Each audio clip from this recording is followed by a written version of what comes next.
Bonsoir et bienvenue dans Night Surf, l'émission du soir qui surfe sur les problèmes de la journée. Aujourd'hui, sur notre table, on a plusieurs problèmes. On a Nganou qui est sur oxygène. On a Richard Bouna qui cherche les danseuses pour y aller quoi avant.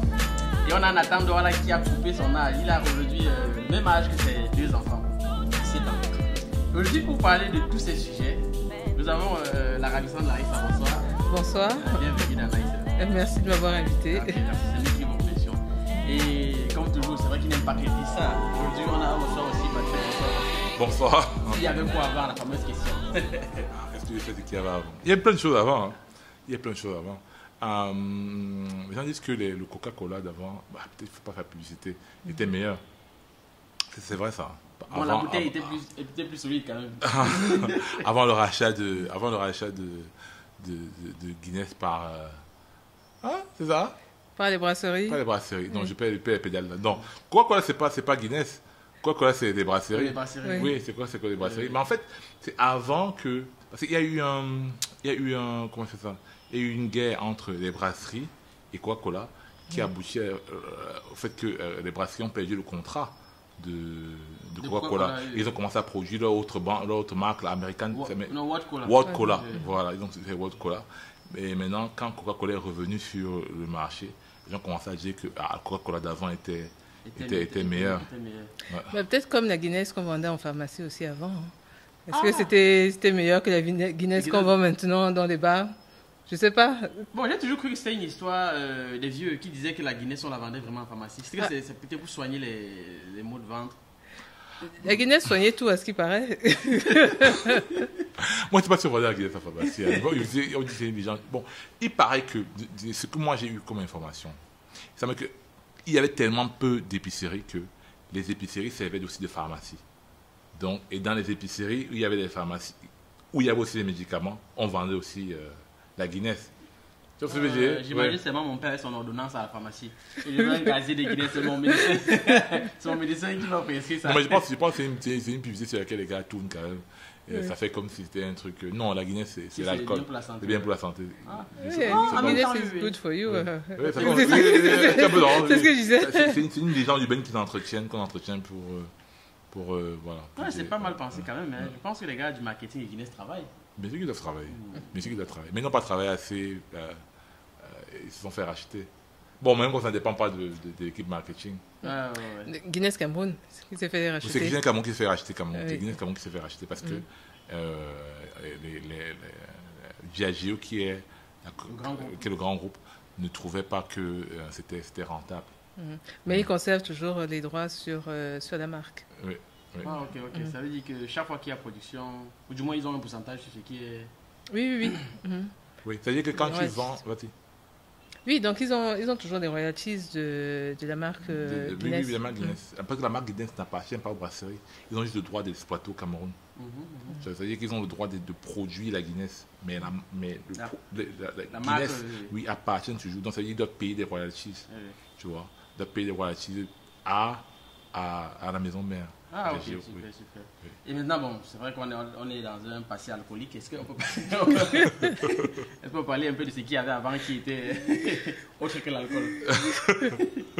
Mais c'est vrai qu'aujourd'hui, quand même, l'alcool, c'est ça qui fait tourner le Cameroun. Hein. C'est la principale, c'est l'une des plus grosses industries, si ce n'est la plus grosse industrie. C'est la plus grosse industrie hors extraction minière au Cameroun. Déjà que la première plaque publicitaire que tu vois à l'entrée du Cameroun, quand tu viens de l'aéroport, c'est pour la bière. Oui. Même les télécommunications n'ont pas pu détrôner. Et ça reste quand même un produit extrêmement consommé. Tu sais que l'augmentation du prix de la bière, c'est une décision extrêmement sensible au Cameroun. Et même dans beaucoup d'autres pays aussi, hein, mais au Cameroun encore plus. Encore plus, c'est-à-dire que si tu bouges la bière de 600 à 700, ça peut causer plus de problèmes que l'augmentation du carburant. Oui, ça c'est clair. Bon, j'ai assisté une fois, bon ça c'est une histoire vraie, j'étais à une réunion familiale où on avait réduit, je crois c'était la quantité d'une bouteille, je crois que c'était la médicine ou une autre bière, je ne sais pas trop. il y a un papa qui s'est levé à taper la main sur la table. Mais on est là, on demande que la quantité augmente. Vous réduisez comment? Il était tellement énervé. Et en même temps, je pense que la DS aussi, c'est la seule entreprise qui fait la publicité, sa publicité sans ses clients. Parce que moi, j'aurais souhaité qu'une entreprise comme celle-là, en voulant faire sa publicité, prendre ses meilleurs consommateurs. Tu imagines un Non, ça ne sera pas très beau. Ils vont pas refléter. Tu imagines que ça va attirer beaucoup de gens. Mais oui, parce qu'imagine un père qui a ça, il est sous et tout, il dit que vraiment, en buvant cette bière, vous serez toujours comme moi. Bon, ça pourrait quand même vendre l'image. Non, ça va pas vendre l'image. Mais je pense qu'en revanche, ça peut être intéressant pour le pays, hein, donc de faire ce genre de publicité. Donc, en fait, si à chaque fois qu'on vend un produit, on doit montrer à quoi ressemble le consommateur, je pense que ce serait vraiment très, très bien. pour la population de manière générale. C'est par ça, si on prend le chocolat et on dit, ok, bon, avant par exemple le chocolat, c'était de bonne qualité et tout. Aujourd'hui, on montre quelqu'un qui a mangé autant de chocolat, qui a la carie, c'est lui qui fait la publicité. Donc, il rit à dents pas blanches, à dents. Et il dit consommer et vous serez comme moi. Je pense que ça donne un peu un charme, je sais pas. Une publicité très réaliste. Mais c'est pas le but de la publicité. Le but de la publicité, c'est qui est du mensonge. La publicité, c'est même le mensonge, c'est l'art du mensonge. C'est vrai que quand même, si tu vois une femme d'un certain âge, ou bien un homme d'un certain âge conduire une voiture de luxe, par exemple, c'est vrai que ça te donne moins envie. Ou bien si tu vois les publicités, par exemple, de sacs à main ou bien de parfums faites par par nos grands-mères. Je suis pas sûre que... Mais il y a une économiste de l'école de Boston qui ils ont fait des recherches dessus. Et il disait que le but de la publicité, c'est de mettre un produit entre toi et un besoin naturel. Et un besoin naturel qui est évidemment gratuit. C'est-à-dire que un gars va te faire la publicité de la voiture, tu vois. Il va te montrer les grands espaces. C'est-à-dire comment tu conduis la voiture dans les grands espaces, tu vois. Ce que le gars qui regarde la publicité, ce que le téléspectateur recherche, c'est les grands espaces. Ce n'est pas la voiture. Le gars veut avoir la sensation d'être dans les grands espaces, mais ce n'est pas d'être dans la voiture. Mais le publicitaire va te dire qu'en fait, pour que tu profites des grands espaces là, il faut que tu aies... Tu vois ce que je veux dire? C'est comme avec les compagnies aériennes, on va te montrer un gars qui est à l'aise. C'est-à-dire le confort. Le confort, tu n'as pas besoin d'être dans l'avion pour avoir le confort. Tu vois ce que je veux dire? Mais on va mettre entre toi et le confort l'avion. Que pour que tu aies le confort, il faut que tu passes par là. C'est la même chose avec les parfums. On va dire que non, pour que tu puisses séduire une femme, il faut que tu aies le parfum. Là, ça ne marche pas. J'ai essayé.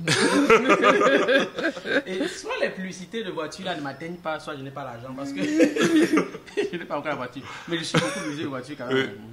Donc, aussi, bon, toujours il y avait quoi avant? J'ai entendu toujours dans le son de célèbre Richard Bona parler de la Camship, apparemment on avait 3 bateaux et tout. Bon, je pensais qu'aujourd'hui on avait plus, mais il me dit que c'est dans l'eau. Je ne sais pas si c'est dans le sens figuré ou dans le sens propre. Il y avait quoi avant? Bon, il y avait la Camship. Bon. La Camship a eu des déboires. Le DG est en prison, non? Le DG est en prison. C'est la prison au Cameroun, c'est comme une maison de retraite. Il se repose juste. Pour un moment. Oui, bon, ce qui est certain, c'est que la Camship ne fonctionne plus. Ne fonctionne plus. Ouais. On a un vrai problème de... Et on ne se rend pas compte. Oui. Et on se rend... Il y a aussi Camtener qui était le pendant de la Camship, mais sur le sol. Donc c'était c'était une compagnie qui avait des camions. Ah, ok. Donc on faisait le transport terrestre avec Camtener. C'était pour vider notre bois. Wow, super. C'était pour prendre notre bois. Non, il y avait beaucoup de choses. Il y avait aussi c'est l'OPBC. L'OPBC. Pour une espèce de marché, de bourse locale pour les matières premières agricoles. Bon, Cameco quand même existe toujours. Mais sauf avant c'était Cameroun Airlines. On avait quand même des avions un peu plus costauds. Aujourd'hui, apparemment, quand c'est en l'air, à tout moment, tu as l'impression que ça veut cracher. Donc... Bon, c'est surtout que les avions sont petits quand même. Moi qui suis grand, quand tu entres dans les avions, c'est quand même, les avions sont étroits. Et pareil, ils ne peuvent pas faire de grandes distances, oui, à cause de leur fuselage. Oui, bon, et ce qui est certain, c'est qu'on n'a plus ces destinations qu'il y avait auparavant, que ce soit...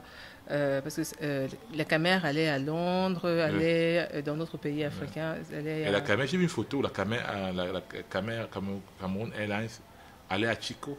À Chico? Il y avait un aéroport à Chico où les gens descendaient. Wow! Oui, il y avait un aéroport à Chico, il y avait un aéroport à Bafoussam, il y avait un aéroport à Garoua, il y avait un aéroport partout. Mais ce pays donne la vie de faire comment ça s'appelle, l'immigration pour aller dans le passé, parce qu'il y a tellement eu de bonnes choses avant. Mais les salles de cinéma, par exemple, vraiment il y avait les salles de cinéma un peu de partout. Oui. Aujourd'hui, heureusement que l'Institut français nous aide. C'est notre nouvelle salle de cinéma là-bas, l'Institut français, ça. Oui, quand on est accompli, il s'est dit ok, bon, je vais aller à l'Institut français. Mais certains disent qu'en fait, ce qu'il y avait avant, là, c'était avant 79. Avant que le FMI n'arrive et que les plans ne commencent. Bon, le FMI arrive pourquoi aussi? Pour poser la question, le FMI arrivait partout. Les justiciers ne cognent pas toutes les portes. Ou bien je me trompe. Bon, je ne vais pas faire le machin, mais bon, à un moment donné, bon, le FMI, ce qu'il est arrivé partout. Le FMI est arrivé ils sont arrivés aux États-Unis, c'est pas. Ils sont arrivés, c'est pas. Non, mais bon, ils sont chez nous, chez nos voisins, et bon, bref, Parce que le FMI 79, ça vient d'où? Bon, c'est vrai qu'il y avait des crises exogènes, c'est-à-dire que 79, il y a eu le krach pétrolier. Oui, le premier. Oui, le krach pétrolier, en fait, qui était une... Comment c'est ça? Bon, c'est-à-dire il y avait une guerre, une pseudo-guerre entre les pays de l'OPEP, notamment l'Arabie Saoudite et les Américains. Ils ont décidé de réduire la production de pétrole drastiquement. Les gens faisaient les longs rangs aux États-Unis pour avoir le pétrole. C'était vraiment extrêmement grave, et pour eux en tout cas. Et c'était sous fond de guerre encore israélo-palestinienne. Oui. Et en fait, ce que les outils font aujourd'hui, les autres pays arabes l'avaient fait à cette époque-là. Tu vois un peu. Les autres pays arabes l'avaient fait à cette époque-là. Et ça a créé une crise globale sous fond de crise du pétrole. Le baril était monté très haut, etc. Et maintenant, les gens essaient d'équilibrer un peu partout. Donc, si tu devais l'argent, l'huissier venait, qui est le FMI, venait un peu de manière un peu plus véhémente. Effectivement, c'était 78 qui a eu le krach. Oui, le krach, oui. Et 79, ils sont venus. Ils sont venus, oui. Mais c'était sous fond d'endettement, parce qu'on a fait beaucoup de dépenses somptuaires. Est-ce que tu dis aujourd'hui qu'avant, il y avait le travail, par exemple, pour quelqu'un qui avait une licence, pouvait trouver un travail facilement par rapport à quelqu'un qui a une licence aujourd'hui et qui se retrouve en train de ne rien faire? Est-ce que tu dis, par exemple, avant il y avait du travail, aujourd'hui il y en a parce que ce serait, je sais pas, un mensonge ou alors ce serait précipiter le jugement? Je pense que c'est pas totalement faux, parce que bon, on peut aussi dire que oui, avant on n'était pas aussi nombreux, etc. Mais on peut aussi dire, comme on vient de le dire, qu'il y avait aussi ces entreprises qui n'existent plus. Donc bon, c'est une analyse qui doit se faire de manière un peu plus approfondie quand même. Ouais. Et surtout que la question du chômage,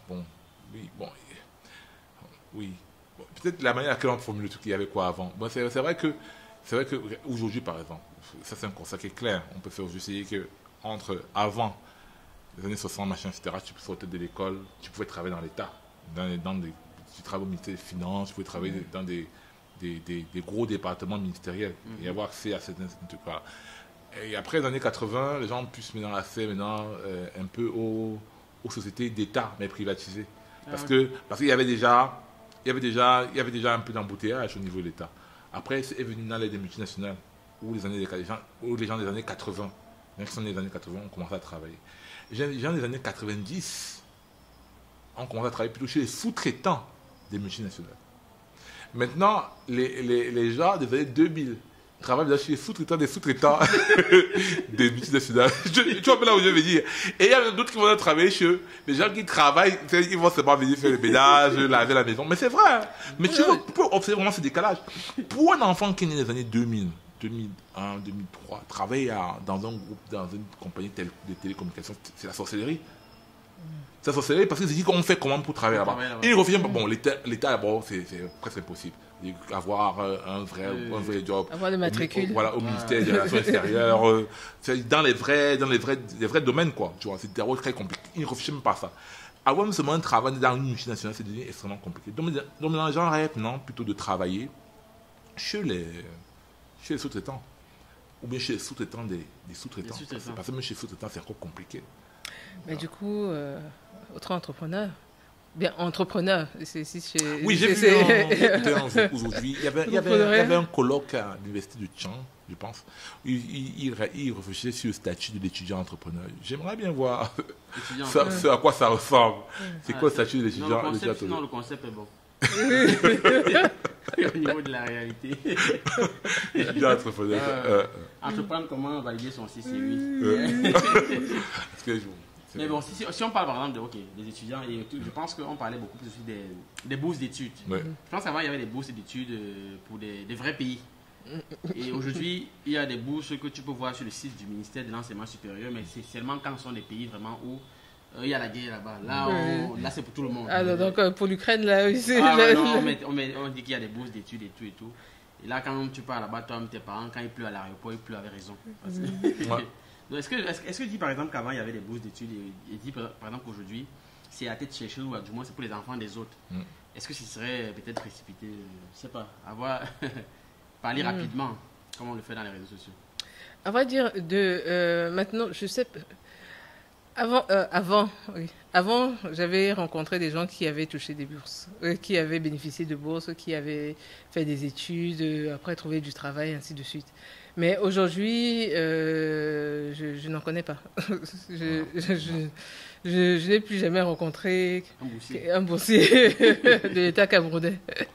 C'est vrai que la question des bourses, c'est extrêmement compliqué. Bon, juste une anecdote. Hein. J'ai une connaissance qui travaille dans le domaine, qui était enseignant à l'université de Yaoundé 1. Peut-être que j'ai trop donné trop d'informations. On va le chercher. Et il me racontait comment est-ce que quand les bourses sortent, en fait, il y a des bourses, hein, mais seulement les gars affichent ça la veille. Non, même pas sur la veille, non, mais sur le dos de leur bureau, en fait. C'est-à-dire que c'est là, parce que la loi dit qu'il faut afficher. Mais la loi ne dit pas où est-ce que tu dois afficher. Ouais. Non, mais c'est vrai. Hein. Et la loi ne dit pas où est-ce que tu dois afficher. Donc les gars affichent, ils affichent dans les couloirs. Oui. Il affiche avec un vieux papier. Donc du coup, l'étudiant passe. Non, ça doit être. Non, il n'est pas ça, il doit entrer dans le bureau. Il est entré dans le bureau pour voir que c'est derrière le bureau. C'est pas tu vois. Mais il affiche. De tout ils affichent, mais seulement vous ne pouvez pas voir que c'est. J'ai aussi appris qu'il y a des gens, comme Larissa le disait, qui affichent ça la veille. C'est la veille de la fermeture des dossiers. Ok. Il est sûr que même si tu fais comment, tu ne peux pas arriver avec tous les dossiers. Tu vois, c'est très compliqué. C'est très compliqué. Maintenant, la question de il y avait quoi avant, bon, je sais pas. Maintenant, qu'est-ce qui a fait qu'on soit là où on est? Est-ce que c'est seulement les dirigeants? Je sais pas. Est-ce que c'est aussi avec le peuple camerounais? Je crois aussi. Hein. Je crois aussi. Je pense que le mauvais que le bad camerounais doit entrer dans le. Ça mérite nos dirigeants. Ah, mais c'est pas si on mérite. Oui, clairement. Ou bien qu'ils soient à notre image. Ce sont des Camerounais comme nous. On a choisi qui les dirige. Non, mais chacun dans sa petite position de leadership. Choisir ou même laisser simplement. Parce que parfois. Oui, justement, est-ce qu'on a même choisi? On a choisi une personne, lui il a choisi le reste. Il a choisi son équipe. Ouais, c'est clair. C'est clair. Bon, peut-être avant aussi, il y a des gens qui démissionnaient, c'est pas trop. C'est un mot tabou ici. Le mot démission, vraiment, ça va pas avec Cameroun. Hein. Ça ne rime pas. Cameroun et démission ne peuvent pas se trouver dans la même phrase. Non, Cameroun ne démissionne pas. Démissionne quoi? Oui, ok, c'est pas possible. Mais aussi, peut-être avant aussi, on a une équipe nationale qui gagnait. Avec les joueurs qui avaient les vrais âges. Ah ouais, non, mais tu es sûr. Je me souviens, quand tu étais grandissant, on parlait il y a un tournoi qui s'est passé en France, à Montaigu, où les jeunes joueurs talentueux allaient, notamment qui étaient dans certains clubs camerounais. On racontait l'histoire de cette sélection qui a été allée à Montaigu, avec des jeunes camerounais. Les gars sont arrivés là-bas, et on raconte qu'il y avait un joueur, je pense que c'était Wemi, on parlait de Wemi à l'époque, qu'il a dégagé le ballon. De 5 m 50, ça allait cogner les poteaux du gardien adverse. Le coach a dit, Oui, mais calme-toi. Oui, calme-toi. Relax. Il a lancé la touche, il a dit de l'autre côté, on a dit, vous gagnez, oui, mais calme-toi, faut pas qu'on va faire. Ok. Mais on a eu la fameuse affaire avant ce qui arrive aujourd'hui, on a la fameuse affaire de Soufou. Il y avait un jour qu'on appelait Soufou, Patrice Soufou. Voilà, il avait 17 ans. Il n'a pas joué 3 ans à Nantes, il joue à Nantes, je me souviens à l'époque, il joue à Nantes. Il a arrêté sa carrière à 23, 24 ans. Il y a aussi un autre gars, Obafemi Martins. Martins, le Nigeria. Nigeria. Oui. À 17 ans. Il a arrêté sa carrière à 25 ans. Âge réel. Parce que. Bon, je sais pas. Non, va jusqu'au bout. Hein? Non, parce que bon. Ouais, les autres. Hein? Ça ne marche pas aussi. Ça ne marche pas, parce qu'à un moment donné, la gravité, bon, ça a dit quelque chose. Non, c'est vrai. Donc, on est coutumier du fait. Les gens font tout pour s'en sortir. Les gens essaient de tout faire pour s'en sortir. Et c'est pas seulement dans le milieu du football, hein. Dans d'autres disciplines. Mais dans l'administration, pour repousser l'âge à la retraite. Et si tu entres dans l'histoire d'âge là, tu ne vas pas t'en sortir. Tu ne vas pas t'en sortir. Je ne sais pas là où tu voulais aller avec, mais tu ne vas pas t'en sortir. Dans l'administration camerounaise, le nombre de gens qui truquent les âges pour repousser, pour ne pas voir, pour ne pas aller en retraite rapidement. Sans compter les gens qui comment ça, qui ont une identité, même pas double, c'est-à-dire des gens qui sont morts. Un cousin qui est mort, il a un bon diplôme. Tu prends le nom du gars et tu continues. C'est-à-dire qu'au début, quand on peut avoir dit, ok, qui continue avec son nom? Qui continue avec sa carrière? Non, mais tu parles. Tu parles ça, tu parles considérer la blague. C'est pas possible, il y a les choses. Hein. Il y a des choses ici, il y a des choses. Maintenant, bon, c'est vrai que ce qui est frais dans nos têtes, c'est Nathan Douala, le célèbre jeune Camerounais de 17 ans. C'est son nom. Bon, c'est vrai qu'il y a Wilfried Bahadeli. Ah, ok.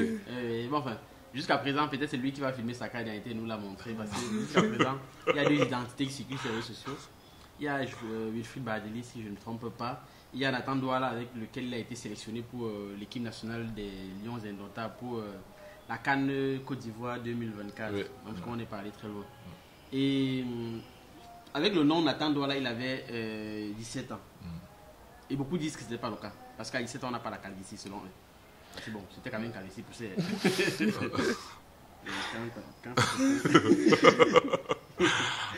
Oui, mais bon, on ne peut pas non plus deviner l'âge de quelqu'un à sa calvitie.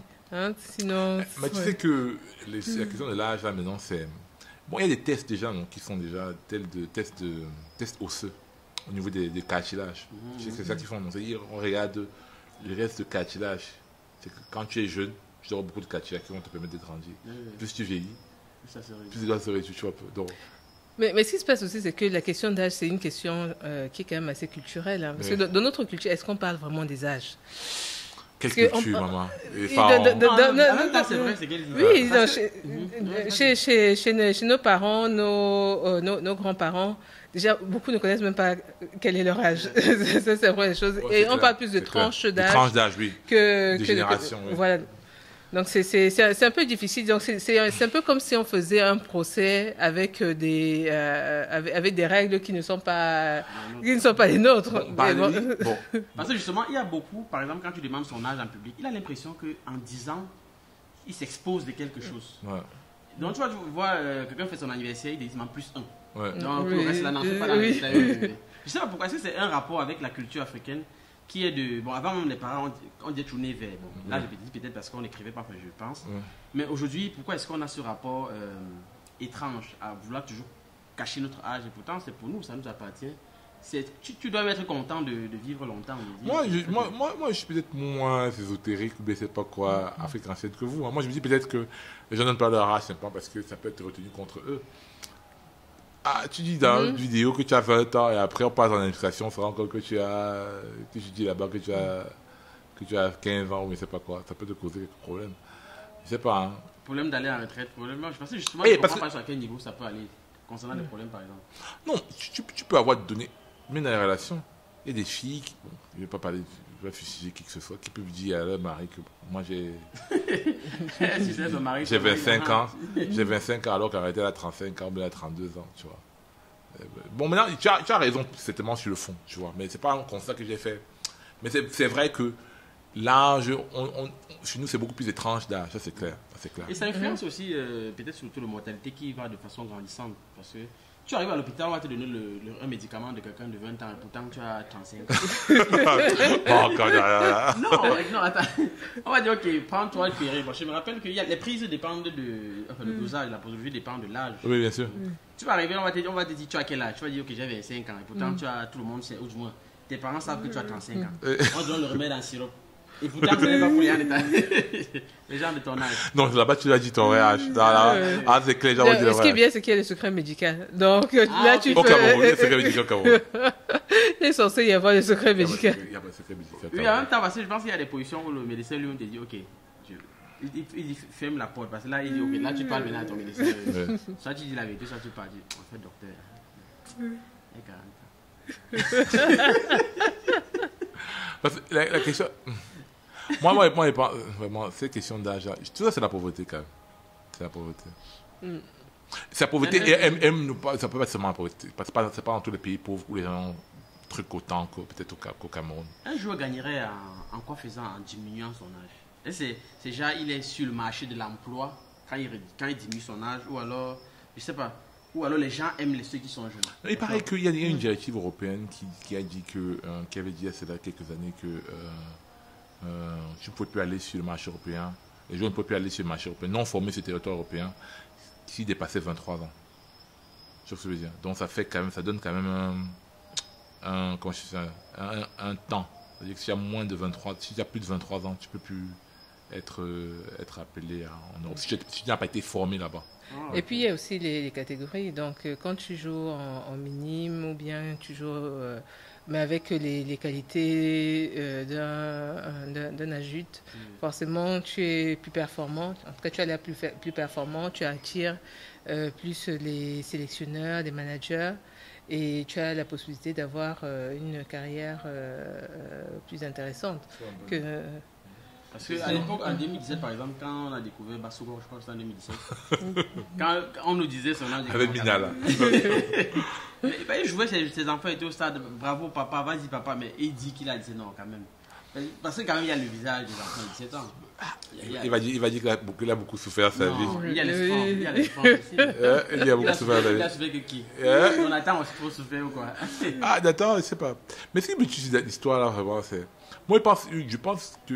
Bon, je pense qu'il s'est seulement fait des ennemis. Hein. Je pense que ce n'est pas le seul à l'équipe nationale qui a... Il dansait trop bien pendant la CAN. Parce que apparemment, c'est lui qui a le plus dansé. Oui, je pense qu'il est dansé trop bien. Je pense qu'il s'est fait des ennemis. Je pense qu'il s'est fait des ennemis carrément. Je pense. Je crois pas. Ah ok, les gens ont décidé de déterrer ses dossiers. Oui, je pense peut-être qu'il n'a pas donné l'argent à quelqu'un. Parce que... Est-ce qu'à l'équipe nationale, là, c'est le seul qui a un problème d'âge? Je ne suis pas sûr. Non, tu en fous bien. Mais... Oui, le coach qui était ancien joueur aussi, c'est clair. Mais il parle de 62 personnes. Dans le championnat, oui. Mais c'est son affaire à lui qui a fait boum. Mais la question que je me pose, comment se fait-il que cette affaire se retrouve dans la presse internationale, la presse française et tout ça? Les Camerounais. C'est surprenant. Parce que c'est pas le premier, effectivement. Et c'est pas comme si c'était... Enfin, pour les Camerounais, c'est pas vraiment surprenant. C'est une non-affaire. Tout le monde sait ça ici. Justement, il pensait qu'il nous surprend. Nous, on était surpris qu'il soit surpris. Mais je pense surtout qu'il y a beaucoup de gens qui veulent la tête du président de la fédération. Là. Justement, je pensais contrairement que c'est lui qui veut l'étouffer. Parce que justement, c'est la FECAFOOT qui reçoit. Bon, peut-être pas. Parce que la FECAFOOT quand même publie en disant que le joueur est suspendu, je pense bien. Ouais. Et je me suis dit, peut-être que c'est le président de la FECAFOOT qui veut... un peu pas comme depuis un certain temps on parlait beaucoup de lui et tout, il voulait un peu étouffer l'affaire sur la vue pour mettre un peu au devant de la scène autre chose. Stratégiquement, je sais pas si c'était... peut-être, hein, j'en sais rien, mais je pense peut-être qu'ils ont sorti, genre il y avait une pression, une enquête peut-être de la CAF, ce genre de choses là. Et ils ont voulu dénoncer, ils ont voulu prendre les devants, non, c'est-à-dire que montrer que nous-mêmes on a fait l'audit avant que l'audit n'arrive, je sais pas, je suis pas expert de ça, mais je pense quand même que la résonance que l'affaire a eue, c'est quand même... La presse française en a parlé quand même abondamment. Oui. Abondamment. Et pas que ce journal. J'ai vu BFM TV, pour ne pas le citer, qui disait que ça fait 17 ans qu'il a 17 ans. Carrément, tout le monde dit que mince, les gars Un manque de sont respect fâchés. pour le continent. Bon, ça c'est grave. Non, C'est grave, on nous voit c'est- déjà c'est- comme les... Il y a des gens qui viennent même, ils veulent truquer leur âge au Cameroun, ils se renseignent. Parce que, et évidemment, au Cameroun, il y a une zone qui est réputée pour ça. Avant, quand tu disais que tu as peut-être un âge et que tu ne faisais pas l'âge, on te demande si tu es passé à Kumba. Je ne sais pas si c'est un endroit où on fait véritablement ça. Ou alors, comment est-ce que la réputation va pu naître et prendre autant d'ampleur? J'avais lu cette histoire, je ne sais pas si tu peux encore bien me donner. Parce que Kumba, c'était une zone très active, notamment des gens qui viennent du Nigeria. Tu vois, c'était les gens qui viennent des Kundutiji. Et Kundutiji, il arrive à Kumba. Un peu. Et c'était vraiment une zone où les gens refaisaient les papiers pour entrer. C'est ça que voilà. Il y a d'autres détails plus importants, peut-être, voilà. Mais je sais que c'était à peu près ça. Voilà. Et puis, chaque région doit trouver un exercice, une activité dans laquelle elle excelle. Donc, vraiment, si tout a été pris et qu'il reste ça. Je pense que c'était ça. Les gars sont assis en Belgique. Notamment avec la guerre, parce qu'il faudrait qu'on regarde, parce qu'avec la guerre du Biafra, les gens devaient venir ici, les gens n'avaient pas forcément les papiers. Il y a beaucoup de gens qui étaient nigérians, qui ont fait les papiers camerounais, sans forcément passer par les voies normales, sauf que je veux dire, pour qu'ils puissent fréquenter ici. Tu vois. Donc je pense à ça qui a créé une filière de faux papiers aussi. Oui, mais il faut que les gens sachent que la filière là n'existe plus vraiment. Hein. C'est devenu très compliqué. De faire quoi? De faire ce qu'on veut à Kumba, enfin de refaire son âge à Kumba. Oui. Oui. La centralisation aussi. Hein, mais aujourd'hui, c'est quand même difficile. Quand même. Ils ont fait quand même pas mal de choses au niveau des actes aussi. Pour éviter que les gens aient les doubles identités. Notamment pour le vote, non, je pense. Je pense que c'est, ok. Ouais. C'est pour, oui, en même temps, pour le vote. Éclairer, clarifier, nettoyer le fichier électoral. Même si, quel que soit le nettoyage et les gels qu'on utilise, il y a des mots qui s'incrustent dans les listes. Parce que tu arrives là, tu vois, il y a 10 ans. Bon, pour la petite histoire, mon nom, par exemple, n'était pas sorti. En 2010, je n'ai pas voté. Pourquoi? Parce que on arrive au village, il y a une élite de notre village qui dernièrement voulait nous faire la même chose. J'espère qu'il va regarder ça. Il prend nos cartes d'identité. il nous enregistre. Oh, je m'étais déjà enregistré, voilà. Il nous enregistre dans le fichier électoral. On part juste se filmer, on met les empreintes et tout. Et naturellement, comme c'est biométrique, ça a nettoyé mon nom dans la base de données. Et mon nom est sorti au village pour le vote. Parce qu'il dit, soi-disant, ok, si... il faudrait qu'on soit nombreux à s'enregistrer au village pour que Yaoundé nous envoie les choses et tout. On arrive au village, il dit ok, renouvelons encore le président. Non, tu peux nous avoir 2 fois. C'est compliqué, hein? Non, ils sont nombreux chacun essaie de gagner à son niveau. Mais en tout cas, bon, tout ça, c'est pas si c'est la défaite du Cameroun. C'est pas une bonne réputation pour le Cameroun, hein. En plus que Ngannou est tombé l'autre jour, donc peut-être... Comme du n'importe quoi. C'est pas gentil, ça. C'est pas gentil. Non, ça c'est le président Bobo qui le dit. Non, en même temps, c'est pas mal dit de... Mais il est tombé. Ah, il est tombé. Il est tombé. Ce qui m'a tué, c'est l'oxygène qu'on a mis au gars. Mais le prédateur... C'était une vraie photo, ça. J'ai vu une photo qui circulait avec c'était une vraie photo. Oui, on a vu l'oxygène. Mais c'est normal, c'est fait pour des protocoles, non? Ah bon? Non, il a quand même aussi des sérieux coups. Mais Fury, il n'a pas eu d'oxygène. Mais est-ce qu'il a tapé Fury? Beaucoup de Camerounais pensent qu'il a tapé Fury. Il a perdu contre Fury. Oui, mais je dis quand il est tombé, il n'a pas eu besoin d'oxygène. Mais quand Fury est tombé, il s'est relevé. Oui, et puis le match a continué. Quand Ngannou est tombé, il ne s'est pas relevé. Et dès qu'on a fait comme ça, le gars a dit 4, on a dit non.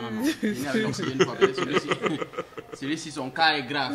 C'était pour ça qu'il disait qu'il se sentait fatigué. Moi, je pense que c'est la pire interview. Il a fait la pire interview. Comment... On lui dit simplement que non, machin, etc. J'ai perdu, il était plus fort que moi et tout. Il part raconter comment le joueur se sentait pas bien, il est tombé. Je n'ai pas compris. Oui, il fait comme Céline Doumbé qui soit une épine dans le pied. Ça passe, tout le monde. Parce qu'aujourd'hui, on sait qu'il n'a pas perdu. Céline Doumbé aussi, ça c'est... C'est un bon communicateur. C'est un bon communicateur, ouais. Je pense que là, en tout cas, moi, je n'adhère pas à la... Parce que depuis Ngannou ne publie pas, on ne sait pas, peut-être s'il ne va pas bien. Mais si il ne va pas bien. Mais si il ne va pas bien. Non, c'est quelqu'un a fait pour ajouter sur les 10 milliards là, en fait. C'est qu'à sur le continent quand même. Ça montre aussi que l'argent ne fait pas tout. Hein. Mais c'est aussi comprendre qu'il y a des chaînes de télé qui sont vraiment mauvaises. J'ai vu une photo de BFM. Les gars n'ont pas mis une photo où il est bien porté. On a vu une photo où le gars était amoché à un point Et ils ont écrit un message, je ne sais pas quel était le message, j'ai oublié. Attends, j'ai vu ça aussi. Attends. C'était RMC. C'était RMC. Il disait que quoi, c'était genre... Il était fatigué. Il était fatigué. Il est fatigué, il est tombé. Il faut regarder le téléphone. C'est pas le téléphone là. Attends, j'ai le téléphone. On va regarder. Non, mais les gars, je pense que les gars profitaient pour se moquer de lui. Je pense que c'est ça le pour moi en tout cas. Quand tu te vends trop un genre avant le combat, et que, bien sûr, ça veut dire que certainement, Gann ne le portait pas dans leur cœur, tu vois. Les gars qui ont fait ce type d'affiche là. Oui. Mais bon. Je pense qu'ils vont se donner un peu le bâton pour se faire frapper, que ce soit Cédric Doumbé ou bien bon, c'est un jeu, non? Il faut apprendre à faire. Ça fait partie aussi du marketing, parce que plus on parle du combat, que ce soit, comme les Américains disent, there's no bad publicity. Donc, que ce soit en bien, en mal, qu'ils fassent des extravagances. Mais c'est vrai que ça aurait été peut-être mieux que de laisser ce rôle-là à l'adversaire. Mais à la fin de la journée, ça lui a quand même permis de gagner ce qu'il a gagné sur le plan financier. Clairement. Quel que soit ce qu'on dit, quand même, il est couché quelque part, son compte bourré. Oui, c'est clair. Est-ce que c'était donc mieux qu'un Ngannou, quand on disait il y avait quoi avant, est-ce que c'était mieux qu'il reste au MMA? Ou alors qu'il... Moi, je crois qu'il a bien fait de partir. En tout cas, pour moi, il a bien fait de partir en boxe. Moi, je veux dire... Bon, je ne pronostiquais pas une grande carrière. Voilà. En boxe, mais je pense qu'il a fait un move qui était très très courageux et c'est un des sportifs dans le monde les plus connus. Ah bon? Oui, j'ai pas vu. Oui, il est très très connu. Il est très très connu. Il dépasse la transition pour la boxe anglaise ou alors depuis qu'il est champion du monde UFC et qu'il a décidé de... Je pense qu'il y a la manière à laquelle il a combattu à l'UFC, la manière à laquelle il a tapé les gens, le niveau de... niveau de dominance, domination, pour pas l'anglais, de domination qu'il a montré à l'UFC. Son personnage, comment il tapait les gens avec une facilité, tu vois, et ses techniques n'étaient pas aussi orthodoxes. Ça, je pense que ça a créé un engouement autour de lui. Comme ça, voilà, il tape les gens, pap, tu vois. Ça donnait quelque chose de différent, tu vois. Donc, quand l'adversaire voit, on dit, mais c'est encore quelle technique ça, c'est le karaté, le judo. Le gars, mais c'est moi. C'était pas orthodoxe, tu vois. Et voilà. Et je pense que c'est ça. Et donc il a quelque chose. Les gens l'ont aimé aux États-Unis, les gens l'ont adopté, malgré qu'il ne parlait pas forcément très bien anglais. La manière qu'il a tapé. Bon, je sais pas, le fond, en même temps, je suis séduit par ce qu'il dit. Oui, bien sûr. Il dit au début, il ne parlait pas très bien anglais. Il ne parlait pas la peine, il baragouinait. Il parlait pas. Mais n'empêche que c'est lui qui a mis le MMA sur la carte pour beaucoup d'entre nous. Hein. Ici au Cameroun. Donc clairement, en Afrique et en Europe aussi, il a rendu le MMA plus populaire. Et son move, moi je pense que la chose qui a fait son coup de génie, c'était quitter l'UFC. Tu vois, franchement, beaucoup de personnes n'auraient pas fait ce move-là. Parce que quand il quitte l'UFC, Dana White lui donne un contrat pour le prochain combat, là, avec de l'argent. Hein. C'est pas si 2 millions, c'est peut-être 3 millions de dollars, c'est pas comme c'était. Mais c'était de l'argent clair. Il aurait pu combattre comme tout le monde et gagner son argent et puis foutre le camp, tu vois. Et son fait de dire que non, les gens sont maltraités, tout ça, machin, etc. Bon. Franchement, c'était un grand move. C'était un grand, très très grand move. Je pense que ça l'a rendu encore beaucoup plus populaire chez ses collègues, tu vois. Je pense que c'était un grand move. C'était un grand move. Surtout en cette période-là où les gens commençaient vraiment à se plaindre du fait que l'UFC ramasse tout. On donne rien au... Tu sais que les gars de l'UFC, je sais pour clôturer, tu peux finir toute ta soirée comme ça avec 10 000, 15 000 dollars, mais 5 000 dollars, dépendamment de comment est-ce que tu t'es comporté. C'est-à-dire que si tu gagnes, pareil, on donne 10 000. Si tu fais un truc qui est spectaculaire, tu finis le combat de manière spectaculaire, on peut donner 50 000. Si tu achètes le combat de la soirée. Ce n'était pas des sommes de fous. Ce sont des sommes que les boxeurs ramassent en 3 secondes. Ça me fait penser au combat de coq. Les combats que l'on fait avec les coqs dans les... Oui. C'est-à-dire, ils sont là, ils s'étripent à vie et puis bon, c'est vous qui gagnez. J'aime les combats de coq là où chacun arme son coq. Des lames et tout. Pour finir de coq. C'est pas possible. La cruauté des hommes. Mais il y a tellement de combats. Je ne sais pas si vous avez entendu parler de... Comme il y a le bras de fer, il y a l'orteil de fer. Je ne sais pas si vous avez vu ça. Ah non, j'ai vu ça. Oui, ça existe. Ouais, les compétitions de gifs. C'est les compétitions de gifs. Non, là, vraiment, c'est au niveau, j'ai dit non, les gars sont libres. Parce que déjà, le fait de recevoir, bon, comme les boxeurs disent, une patate, ça fait certains dormir. On a notre frère qui a dormi un peu. Et les gens se placent comme ça, on donne des claques. Comment tu expliques à ta mère, ta grand-mère au village ce que tu fais dans la vie quand on... Tu mens l'argent. Je dis, moi, je ne veux pas expliquer ce que j'ai fait. Mais voici l'argent. On va pas... Non, mais quand même, il y a beaucoup de choses. Et en même temps, bon, quand on parlait de ce qu'il y avait avant, bon, avant, par exemple, il n'y avait pas la monnaie, le franc CFA. On faisait le troc. Ouais. Je ne sais pas si c'est important qu'on en parle un peu. Oui. Justement, du franc CFA et de... Est-ce que c'est mieux qu'on revienne au troc? J'ai besoin de ta poule, tu as besoin de mon coq, enfin, tu as besoin de ma banane. Je retire quelques doigts parce que ta poule est peut-être handicapée. C'est compliqué parce que... Oui, c'est compliqué. Je pense que là, on est dans un système qui est international. Donc, enfin, on ne vit pas de manière en autarcie. Donc, la Corée du Nord vit en autarcie. Hein. Non, elle échange avec la Chine. Oui, bon. Oui, avec la Russie aussi. La Russie aussi. Voilà, donc... Mais bon, c'est récent. C'est récent, mais les échanges... Enfin, c'est récent officiellement. Mais je pense qu'ils ont toujours eu à échanger. C'est vrai qu'ils ne sont pas dans le système international. Non, je venais d'une parenthèse, je parlais juste comme ça. Oui. Et... Mais je pense que revenir au troc, c'est extrêmement compliqué. Tu troques comment? Tu troques quoi? Parce que le troc, la nécessité de la monnaie intervient parce que justement le troc devient impraticable. Parce que c'est difficile de toi et moi tomber d'accord sur la valeur de ton bien et toi aussi de tomber sur la valeur de mon bien. Parce qu'on commence à produire des biens immatériels, comme un podcast. On fait comment? Les gens qui regardent ça, ils nous troquent quoi? Ils nous troquent quoi? Voilà. Comment est-ce que tu fais? Tu produis des biens immatériels, tu produis des biens culturels, tu produis plusieurs types de biens, tu produis beaucoup de biens. Ça devient extrêmement compliqué. Maintenant, la question, non, vas-y, pas. Parce que je voulais aussi peut-être pas du troc, mais qu'on essaye de parler du franc CFA, parce que les Africains ont déjà trouvé le bouc émissaire. Donc déjà, quand ça ne va pas, bon, entre guillemets, on essaye de tirer sur le franc CFA. Bon, si on n'avait pas le franc CFA, c'est qu'on serait beaucoup plus loin. Donc c'est peut-être pas ce qu'il y avait avant, mais est-ce qu'il y a une projection?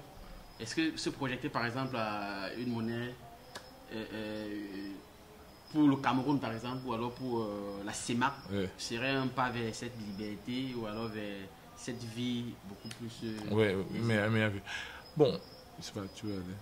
Pour moi, la monnaie, c'est un outil. Il ne faut pas oublier parce que c'est un outil qui permet aux uns aux autres d'échanger et puis peut-être d'atteindre leurs différents objectifs. Et que ce soit aujourd'hui franc CFA, demain, je sais trop quoi, ECO ou autre, c'est un outil donc, qu'il faut gérer d'une manière ou d'une autre. Donc, si on a un outil qu'on ne sait pas utiliser, qu'on utilise mal, changer d'outil peut être opportun si on sait utiliser cet outil, ce nouvel outil. Mais si on ne sait toujours pas l'utiliser, je ne sais pas ce que ça va nous apporter de beaucoup plus. Je vais dans les détails. Bon, la monnaie, bon, c'est difficile de parler de monnaie sans parler de souverainisme ou de nationalisme. Parce que la monnaie revêt toujours un aspect de fierté un peu nationale ou bien d'identité. Parce que parce qu'il on va faire un peu d'histoire rapidement. Quand Hitler, même quand les gens ne peuvent plus prononcer son nom là, quand Hitler envahit la France, il bat monnaie. C'est-à-dire qu'ils mettent leur monnaie en France.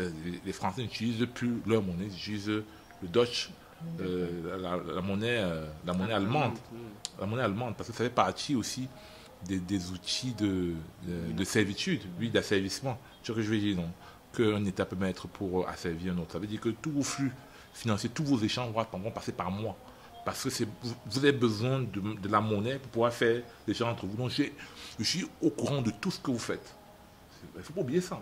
Si je bats la monnaie pour vous, tout ce que vous faites, je suis informé. Plus que vous avez besoin de venir prendre les billets chez moi pour aller réaliser ce que vous avez à faire. Mais juste pour compléter ce que tu dis, même pas besoin forcément de battre la monnaie directement, parce que aujourd'hui, le dollar qui est encore la monnaie internationale, Toutes les transactions passent par les États-Unis, qu'elles soient en dollars ou qu'elles ne soient pas en dollars, parce que c'est eux qui maîtrisent le système, Oui, le le système, Swift. système SWIFT. Oui, transaction entre banques. Ah bon? Oui, Oui, oui. oui, oui. C'est-à-dire que tout. Il y a Donc- une fameuse affaire là, une fameuse affaire qui montre ça. Il y avait. Attends, ça va me revenir. Il y avait un problème de crime international, je pense. Je pense que c'était avec les Russes, un truc comme ça. Tu vois, parce que j'ai oublié un État. Bref, un État russe, ça va me revenir. Bref, le procureur, pas des États-Unis, de Manhattan, de la zone où il y a Wall Street, comme ça. Le procureur de la zone là, c'est lui qui a géré le problème. Je me souviens. Parce qu'en fait, toutes les transactions de pays à pays se terminent à Wall Street. C'est-à-dire que si tu fais le Cameroun, vous allez lever l'argent, je ne sais pas combien. Pour que l'argent arrive dans votre compte, ça passe par Swift, etc. Et les banques qui sont là-bas, basées à Wall Street, etc., sont informées, sont elles qui ont fait les transactions. Tu vois ce que je veux dire. Donc, ça veut dire qu'un petit gars, un procureur de ville dans une ville est capable de bloquer tout un pays. Oui. Wow. Et pas empêcher que vous recevez des fonds. Ouais, parce que C'est mal réveillé. parce que ça s'est centralisé. Il y avait des raisons à l'époque. Ça va me revenir. Donc, pour parler de la monnaie. Donc, la monnaie, effectivement, cet aspect nationaliste, cet aspect de souveraineté d'un pays. Donc, les gens ont tendance à associer la monnaie à la liberté, à l'indépendance. Tu vois ce que je veux dire, à l'indépendance. Donc, c'est mal pensé de l'associer à l'indépendance. je vais arriver, Okay. parce qu'il faut arriver aux exemples concrets. Tu vois ce que je veux dire. Parce que oui, les gens ont tendance à associer la monnaie à l'indépendance, parce qu'il ne faut pas oublier De Gaulle, le général français, qui a repris le pouvoir de manière spectaculaire après ce qu'on appelle la 4e République en France. Ça fait un coup d'État, non? Oui, puisqu'en fait, d'abord, il arrive, enfin, c'est un résistant. Après la guerre, donc Pétain est éjecté, ainsi de suite. Après, il y a le gouvernement parlementaire et transition, et puis il revient au pouvoir un peu par force. Donc, il revient au gouvernement, et les Américains avaient prévu de battre la monnaie pour la France. C'est-à-dire que ce qu'on vit pas pour CFA, les Américains avaient prévu ça. Il y avait des plans américains de faire à peu près la même chose, c'est-à-dire que de battre la monnaie pour les pays européens. C'est De Gaulle. C'est De Gaulle qui tape la pointe sur la table pour dire que, on veut notre propre monnaie, 2, on ne veut pas de base militaire américaine en France. Okay. Pour dire qu'eux aussi, ils savent exactement ce dans quoi nous sommes. Sauf que, même s'ils font semblant, ils savent exactement ce dans quoi nous sommes. Ils ont combattu contre bien ça. sûr qu'ils ont combattu contre ça. Maintenant, on est rendu maintenant au 21e siècle, là maintenant. Bon, il faut prendre des exemples. Le Nigeria, ici, là, bat sa monnaie, non? Naira. Le Naira a eu une chute de près de 70% récemment. Donc, avec une crise folle qui a commencé au Nigeria. Donc, battre la monnaie. Avant le Naira, on a eu la crise du Cedi au Ghana. Et avant la crise du Cedi au Ghana, on a eu la crise du shilling au Kenya, et puis la crise du dollar zimbabwéen. Où les gens achetaient, au Zimbabwe, c'est le dollar zimbabwéen, oui. Où les gens achetaient les pains avec les seaux d'argent. Comme au Venezuela. À une certaine époque. Bon, Venezuela, c'est.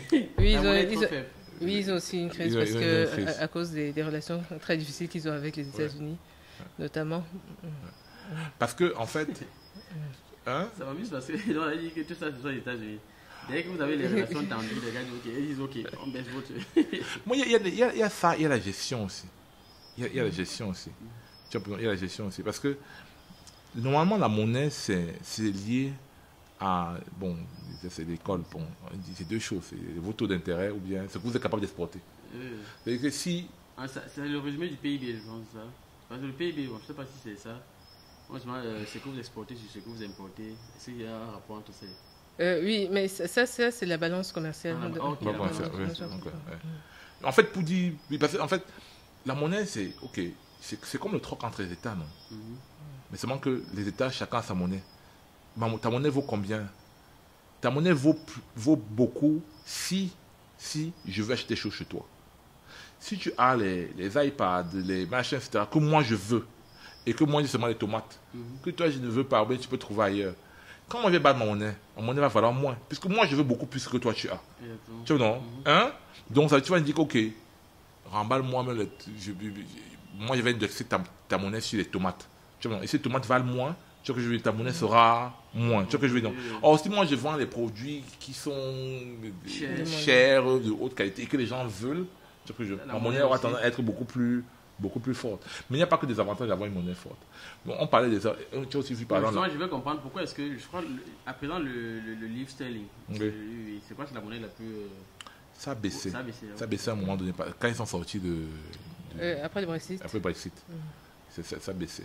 Okay. Ça a baissé. Parce que justement, je voulais comprendre ce rapport-là. Parce que l'Angleterre, peut-être non pas un rapport de commerçant avec l'Afrique, mais on n'a pas trop de produits anglais au Cameroun. Par exemple, si je prends le cas du Cameroun, peut-être qu'ils vendent ailleurs. Stratégiquement pour eux, hein, l'une des raisons pour laquelle, par exemple, l'Angleterre garde la monnaie haute, c'est parce qu'ils ne produisent pas beaucoup de biens. Donc pour eux, c'est très important d'avoir un grand purchasing power parce qu'ils ont besoin d'acheter. Tu vois que je veux dire. Donc, eux, ils ont financiarisé leur économie. C'est-à-dire que ce qu'ils offrent beaucoup plus, ce sont les produits financiers. L'Angleterre n'offre pas trop les produits genre manufacturés. Ils ont beaucoup plus de produits financiers. Tu vois ce que je veux dire. C'est-à-dire qu'ils permettent aux gens de faire des échanges, etc. Ils ont besoin de garder une monnaie forte pour pouvoir acheter vos biens à vous. Tu vois un peu ce que je veux dire, non? Tu vois. Par contre, un pays comme la Chine a besoin d'avoir une monnaie faible. Par exemple, besoin d'être compétitif pour pouvoir exporter. Parce que si les monnaies montent, les produits deviennent chers. Donc, vous ne pouvez plus acheter. Tu vois que je veux dire? Donc, ils ont besoin. C'est pour ça que, par exemple, les Américains disent qu'ils maintiennent le yuan bas artificiellement, notamment avec l'immobilier, machin, etc. Mais ils ont besoin de maintenir leur monnaie faible pour qu'eux, ils puissent vous vendre les produits. Tu vois ce que je veux dire? Oui, parce que ça permet, quand la monnaie est faible, ça permet de payer les salaires bas. Tu vois ce que je veux dire? Tu vois, par exemple, au Cameroun, tu peux pas, normalement, on ne devrait acheter aucun produit, par exemple, qui vient de la France. Parce que un employé qui est en France, le SMIC, c'est 1 million. Comment est-ce qu'un Camerounais peut payer un produit avec des employés qui touchent 1 million, le plus bas? Tu vois ce que je veux dire? Ça n'a pas de sens. Tu vois ce que je veux dire? Mais on le fait. On pourra dire pourquoi. Mais tu vois ce que je veux dire, le mécanisme. C'est pour revenir vous dire que quoi. La monnaie, c'est important. Pour moi, je pense que avec le niveau de mondialisation dans lequel nous sommes ici, là, c'est devenu extrêmement compliqué de claquer des doigts comme ça et de partir vers la monnaie. Surtout pour des pays où il y a de gros enjeux stratégiques comme le Cameroun actuellement. On est le pays le plus important de la Terre.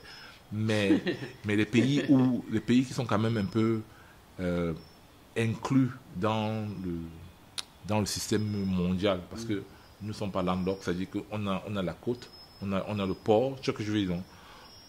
Il y a beaucoup de pays qui nécessitent des choses qui passent du Cameroun, on exporte ceci, on exporte cela, tu vois un peu. Donc c'est un peu plus compliqué que par exemple un pays comme peut-être le Burkina, tu vois un peu ce que je veux dire, ou bien le Mali, tu vois ce que je veux dire. Oui, c'est un peu plus compliqué. Mais ça ne veut pas dire que je suis pro CFA, mais je dis seulement, comme je disais tout à l'heure, il faut qu'on sache maîtriser les outils. Moi, c'est mon avis. Tu as parlé du bois, ça m'a rappelé le fait qu'on exporte le bois, mais on importe le cuir. Oui, c'est la monnaie aussi qui rend ça possible. Ah, ok. Donc ça revient toujours à la monnaie. Oui, bien sûr. Merde. Bien sûr, parce que... oui, la monnaie rend ça possible parce que quand tu as, comme notre monnaie qui est indexée à l'euro, qui est une monnaie forte,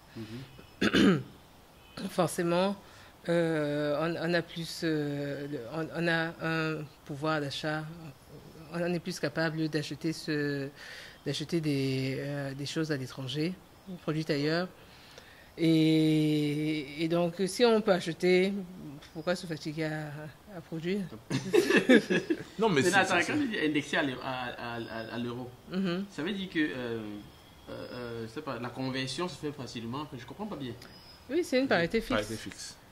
Là, fixe normalement. C'est-à-dire que on sait que si vous avez 1 euro Automatiquement, partout où vous irez, vous aurez 650 francs CFA, 659 francs CFA, et vice-versa, officiellement. Mais bon, dans une parité fixe, ça veut dire qu'il y a d'autres qui fluctuent avec. Ça veut dire que ça, au moins, ça ne peut pas changer. Ça change, mais par exemple, avec le dollar, la parité n'est pas fixe. Ah, mais comme elle est fixe avec l'euro, donc le cours du dollar, ici, chez nous, varie en fonction du cours du dollar en Europe. Je savais bien que j'allais apprendre quelque chose aujourd'hui, mais je savais pas quoi. Et ça va encore beaucoup plus loin, parce que la parité fixe, ça veut dire quoi? Ça veut dire effectivement qu'il y a un taux de conversion qui est fixe, comme elle a dit. Mais ça sous-entend aussi qu'il contrôle la masse monétaire qu'il y a ici au Cameroun. Tu vois ce que je veux dire? Parce que si la seule manière pour eux de garantir que si tu as tel montant, je vais te donner tel montant, sans aucun truc, c'est qu'il faut qu'ils contrôlent le nombre de montants que toi tu as. Tu vois ce que je veux dire? Et c'est pour ça que dans notre banque centrale, il y a des administrateurs français, par exemple. Ah bon? Oui. Qui ont le droit de veto. Tu vois un peu? Oui. Parce que ils vont dire, et c'est logique, que si on vous permet de trop par exemple, imprimer des billets, pour, par exemple, financer les entreprises, etc., ça n'aime pas sur la masse d'euros aussi qu'il y a dehors. Tu vois ce que je veux dire? Et ça peut faire chuter l'euro vis-à-vis des autres monnaies. Tu vois ce que je veux dire? Tu vois ce que je veux dire? Oui. Tu vois? Je me demandais toujours pourquoi est-ce que... Mais ce sont les gens qui se lèvent le matin pour aller travailler où on imprime les billets. Mais qu'est-ce qui les empêche de laisser les machines tourner? Parce que je ne comprenais pas.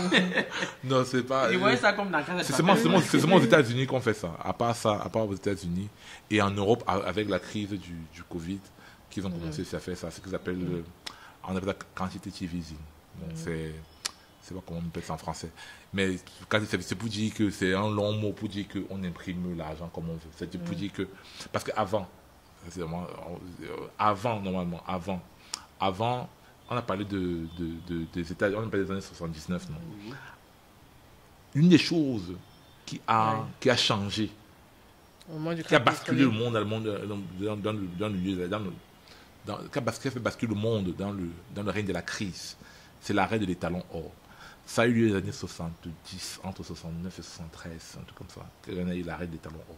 Parce qu'avant, pour imprimer de la monnaie, il fallait que tu aies des réserves d'or équivalentes. Wow, ça c'était ça de talk. Oui, en fait, c'était pour dire... Oui, voilà. Et c'était pour associer, c'était pour éviter qu'il y ait de l'inflation.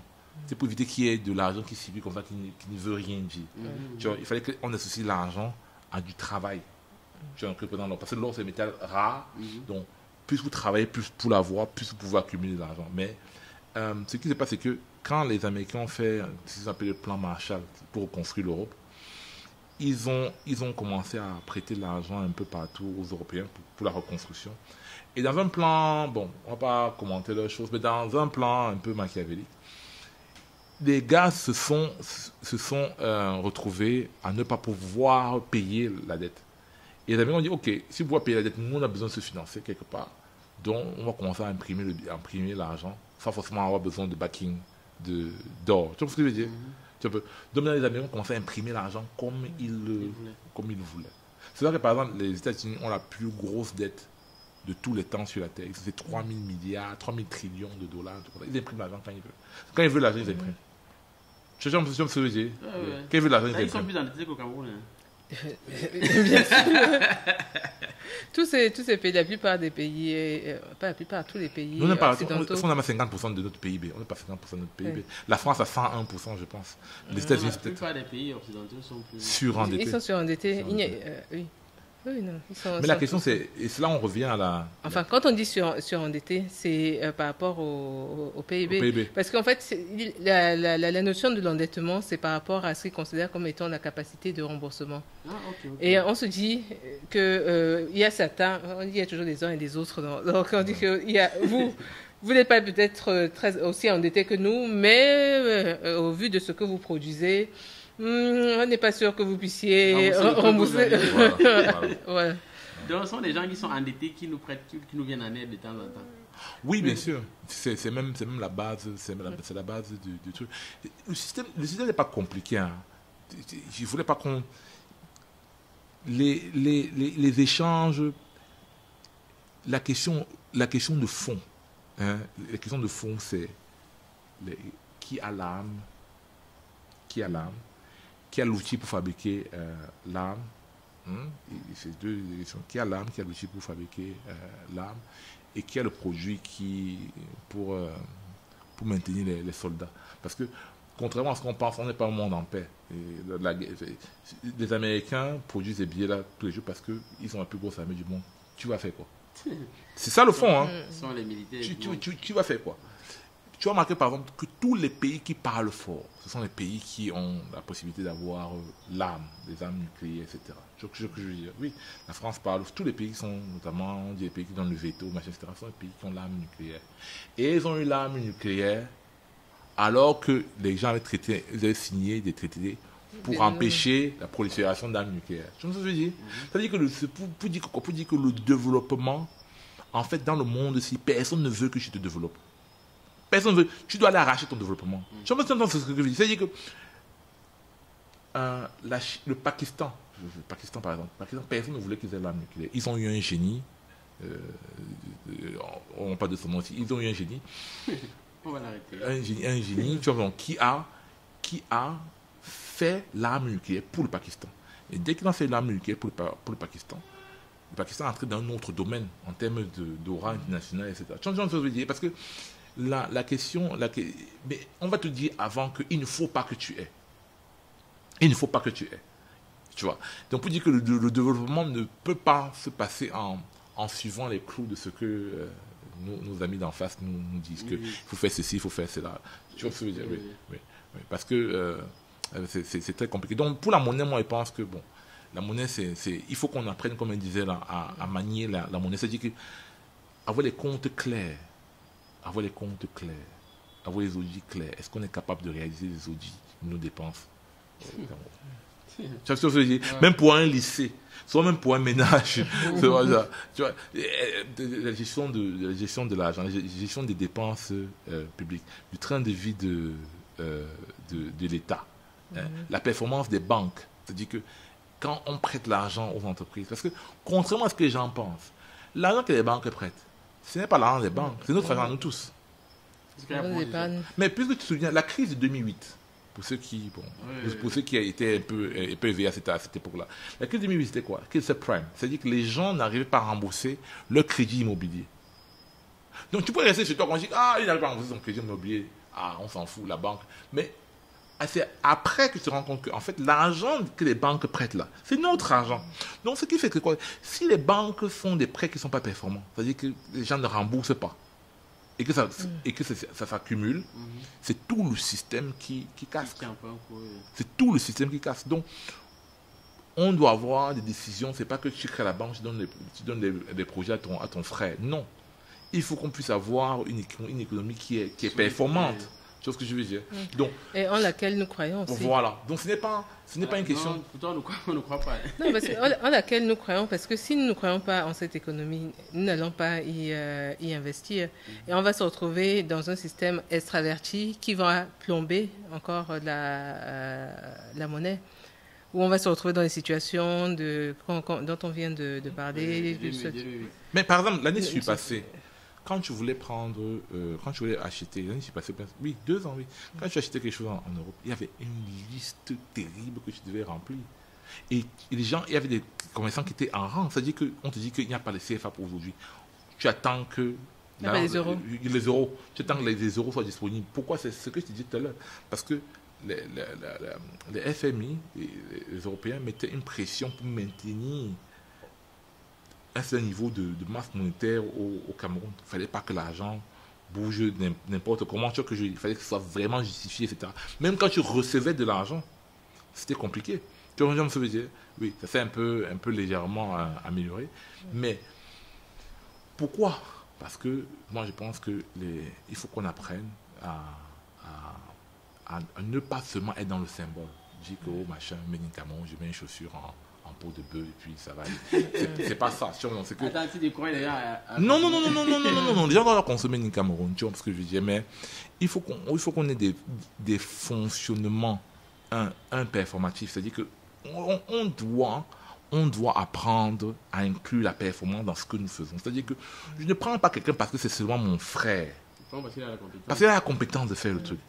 Et c'est ça qui permet de maintenir notre système aussi en vie. Tu vois ce que je veux dire? Parce que si on est performant, ça fait que tous les outils, tous les appareils fonctionnent. Tu vois ce que je veux dire?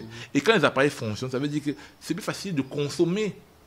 Tu vois? Parce que les petits, bon, ils se battent, tu vois. Les gars qui sortent 10 cartons de chips par c'est pas ça qui va résoudre le problème.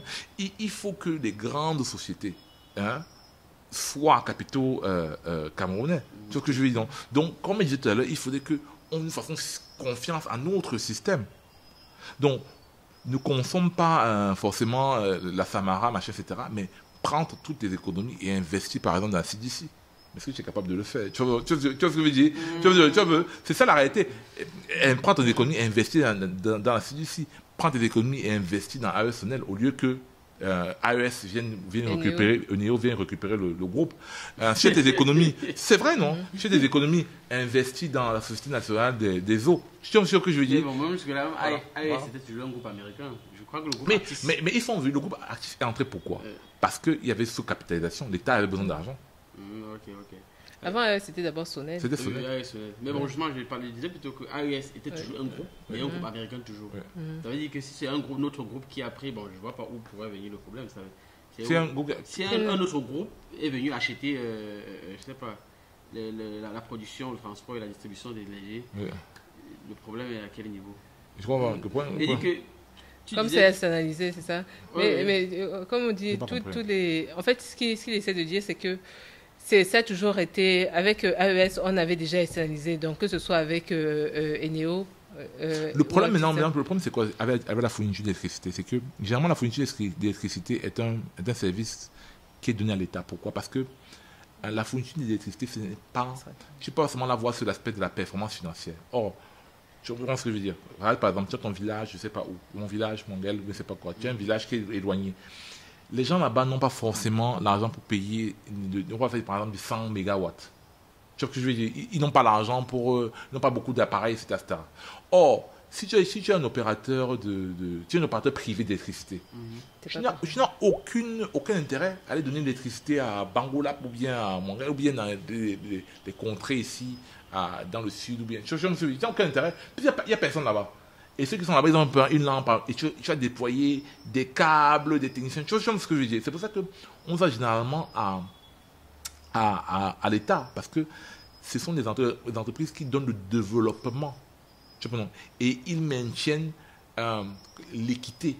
Tu vois ce que je veux dire? Tu vois ce que je veux dire? Mais la citoyenneté, c'est-à-dire que tout le monde a droit à l'électricité. Tout le monde a droit à l'eau. Voilà. Or, si tu donnes ça à un privé, ce qui se passe, c'est que quoi? C'est qu'il donne un avantage aux zones où il a son cash. Et c'est ça qui entraîne aussi ça. Il délaisse les lignes. Tu vois ce que je veux dire? Il se concentre là où ça va lui donner de l'argent. Tu vois ce que je veux dire? Voilà. Et ça contribue à la vie chère. Tu vois? Et ça accentue la fracture, que ce soit la fracture sociale, la fracture également entre les zones rurales et les villes. Tout à l'heure, il parlait de la consommer local qui n'est pas absolument une solution. Je ne sais pas ce que tu en penses par rapport à... C'est pas ça que j'ai dit, mais bon, vas-y. Non, bon, après, qu'est-ce que tu as dit? Non, j'ai dit que ce n'est pas le made in Cameroun tel qu'on le raconte là. C'est-à-dire, tu vas acheter des biscuits, c'est pas ça. C'est qu'il faut qu'on croie à notre économie. C'est-à-dire que la question, c'est qu'est-ce que tu fais de ton argent? Qu'est-ce que tu fais de ton épargne? Je vais aller investir à CDC, par exemple, c'est ce que tu as dit. Voilà, est-ce que tu la mets? Voilà, c'est ça. Est-ce que tu es prêt à voir un truc et le mettre plutôt que de le prendre et par exemple l'envoyer dans une voiture ou bien le prendre et décomposer en... Tu vois ce que les gens achètent? Parce que ce n'est pas les micro-initiatives là qui vont changer la structure de notre économie. Il faut que les grandes structures, c'est-à-dire que si puissent compter aussi sur le capital camerounais. Et ça demande la confiance. Tu vois ce que je veux dire? Ça demande la confiance. Tu vois ce que je veux dire? Oui. Parce que si ça se passe, c'est normal. Et si les Camerounais ont, par exemple, tout le monde investit par exemple dans la CDC, par exemple, ça veut dire que quoi? Ça veut dire que normalement, vous devez avoir accès au conseil d'administration, machin, etc. Et tout ça, l'assemblée des actionnaires, etc. Donc, vous pouvez me dire, ok, pour donner des vraies directives quant à le remplacement du matériel, qui est-ce qu'on prend comme fournisseur? Des vraies choses, où il y a des lignes, des milliards qui sortent. Tu vois, parce que c'est pas le plantain qui plombe notre balance commerciale. Tu vois ce que je veux dire, non? C'est pas ça. Tu vois ce que je veux dire? Ce sont des choses structurelles. Tu vois, le riz, des trucs, il y a des choses structurelles, tu vois. Donc, je pense que, pas pour dire que machin, mais je dis qu'il faudrait que on ait une manière d'investir qui soit patriote, tu vois, donc qui soit, voilà. Et pour cela, il faut qu'on ait confiance aux acteurs. Nous, on ne fait pas confiance aux acteurs privés. Alors, même aux acteurs publics, c'est très grave. C'est très grave. Maintenant, la question que je te pose, c'est que les gens font quoi de leur argent? Ils mettent ça ils gardent ça dans les mobile money, hein, ou ils savent pas, ils savent même pas là où l'argent est. Tu sais que mobile money, c'est un truc qui est très intéressant. C'est le business le plus rentable de tous les temps au Cameroun. Quand tu fais transfert, je ne sais pas, peut-être ça change actuellement, mais avant qu'ils faisaient transfert, c'était dans le même compte, hein, et mais ils te font payer les frais. Je suis mobile money, je crée un compte à CBC, bien dans une banque. Tu crées ton compte, non? Je mets seulement un cahier chez moi, dans mon entreprise tech. Que A a créé un compte, B a créé un compte. Tu vois ce que je veux dire, non? Maintenant que tu demandes de transférer l'un chez l'autre, je prends l'argent là, non, je te mets ça comme chiffre dans le truc. Tu vois ce que je veux dire? Mais je n'ai pas fait de transfert. Je n'ai payé aucune banque pour bouger de l'argent. Donc là, la taxe que je te donne, là, c'est basé sur rien. Quand une banque te demande de payer le transfert de banque à banque, c'est parce qu'elle va payer les services. C'est-à-dire que quand la banque doit rencontrer l'autre banque pour faire la compensation, des agents doivent se rencontrer. Et je dois performer des opérations chez moi. Donc je dois payer les agents pour performer les opérations chez moi. L'autre banque doit aussi performer des opérations chez elle. Tu vois ce que je veux dire, non? Et puis, il y a l'argent qui est bougé avec aussi la BEAC qui doit entrer à l'intérieur. Dans le cas de mobile money, ce n'est pas le cas. Vous êtes dans le même compte. Wow. C'est comme si moi j'ai un compte, non? Tu viens client, tu dis que tu as l'argent ici, je vais mettre ici. Voilà. Bon, pour passer. Donc, et les gens mettent l'argent là-bas, les gens mettent l'argent dans l'immobilier à l'étranger. Ah bon? Oui. Pour chaque personne qui a investi 1 million au Cameroun, il y a beaucoup de gens qui ont l'équivalent, soit même le triple à l'extérieur. C'est le cas de l'affaire qu'on a eue avec MTN et voilà. Et notre milliardaire, l'homme le plus riche du Cameroun, Dampoulou. On a saisi ses hôtels, machin, etc. Ah bon? Oui. Il m'a pas dit. Non. C'est entre nous. Peut-être il m'a appelé, ça ne passait pas. C'est le problème avec Nextel. Justement, c'est une entreprise quand même qui m'inquiète. Ils sont à quel niveau aujourd'hui? Parce que je pense qu'il était actionnaire majoritaire dans. C'est Vitel. Il était Nextel. Je crois d'Ampoule était national. Bon, peut-être on en parlera. Mais tout ça fait partie de. Quand tu parlais de la monnaie, ça fait partie parce que la monnaie est vraiment ça. Et c'est pour ça que c'est pas facile de parler de ça. Mais moi, pour moi, en premier lieu, il faut assainir l'économie. Il faut rétablir la confiance dans les structures locales. Tu dois aimer l'argent, Tu m'as attrapé là. Il faut rétablir la confiance dans les structures locales. C'est capital. Et ça passe par les agents publics d'abord. Il faut que les agents publics, il faudrait qu'il y ait plus de clarté. Il y a la corruption partout, hein, mais ça doit être maintenu dans des portions vraiment congrues. Ça doit être vraiment très... Voilà. Mais s'il n'y a pas une clarté de gestion, comme il disait, s'il n'y a pas la clarté de la gestion, d'abord, le reste, là, c'est compliqué. Parce que tu vas imprimer la monnaie pour donner à un gars qui va prendre ça pour donner à ses frères. Bon, qui va aller envoyer ça finalement peut-être à Johannesburg ou bien à Zurich.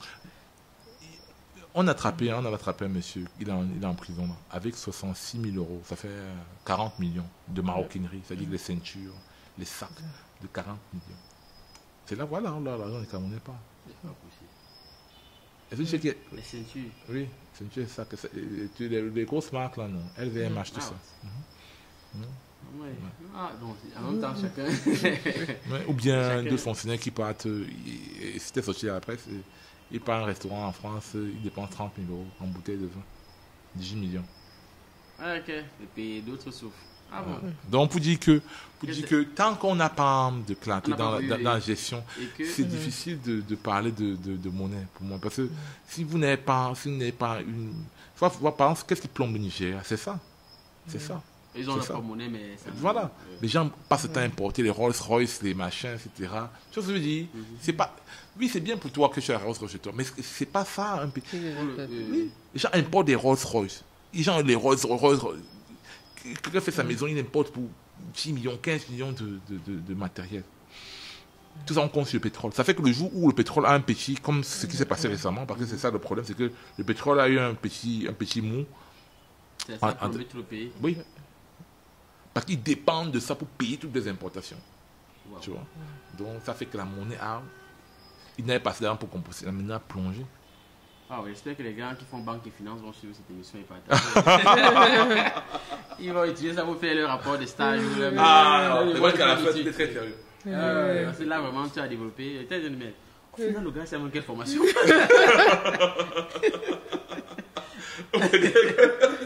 Tu vois que c'est quelle formation? Au final, le gars, c'est quelle formation? Mais quand il parle de la monnaie, il sort, non.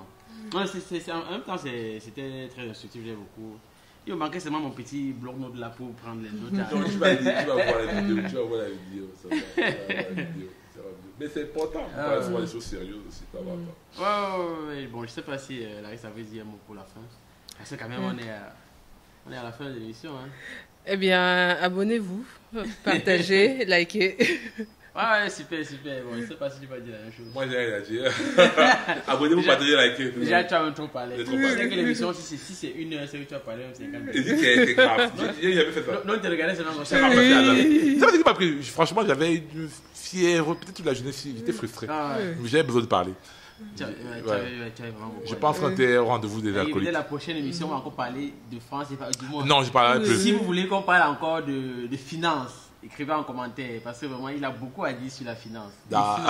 Et sinon, merci de nous avoir suivis jusqu'à la fin et nous vous donnons. Oh, le français ça devient compliqué. Nous vous C'est donnons. pas grave, toi. Nous vous donnons rendez-vous. Il faut pas dire au la parole, prochain c'est pas- épisode. ça peut être Et avant, n'oubliez pas de vous abonner, de liker et surtout de partager. Si tu as aimé, partage aux autres. Pourquoi le partage est difficile comme ça? Les Camerounais sont Un comme truc ça. qui est gratuit. Non, c'est gratuit. Appuie sur le bouton, on va pas appuyer le bouton et puis. Ah, justement, et ça, tu partages passer. ça aux autres. Et sinon, en attendant le prochain épisode, porte-toi bien, ta famille et toi. Ciao. Bye bye.